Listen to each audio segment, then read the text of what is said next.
I'm Doc Lito Buwan. I'm the president and founder of Asia Pacific Luminaire Awards. Complete name sir? My name is Doc Lito Buwan.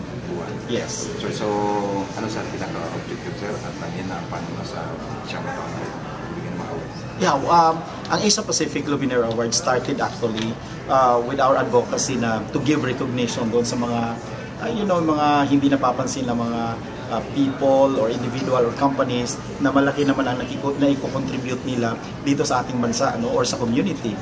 Kaya po natayo po ang Asia Pacific Luminaire para po sila ay mabigyan ng pansin at mabigyan naman ng recognition at ma-inspire din sila to do more kung ano man yung ginagawa nila.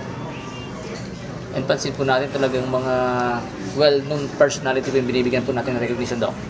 Hindi naman puro well-known, no? Yung iba nga natin, meron pa nanggaling sa malayong lugar, sa isang liblib na lugar, pero merong malaking contribution, lalo na pagdating sa kanilang mga advocacy or humanitarian activities. Yun yung mga binibigyan din naman ng awards. Of course, meron din tayo mga well-known na mga personalities like mga celebrities, kasi nakilala po ang Asia Pacific Luminaire Award, lalo na sa mga celebrity na may malaking contribution naman sa kanilang industriya. Kaya nagbibigay po kami ng recognition, hindi lang po sa mga big time, hindi lang sa mga, yung mga tao talaga na deserve din talaga bigyan ng recognition. Ika nga, all walks of life. All walks of life, yes.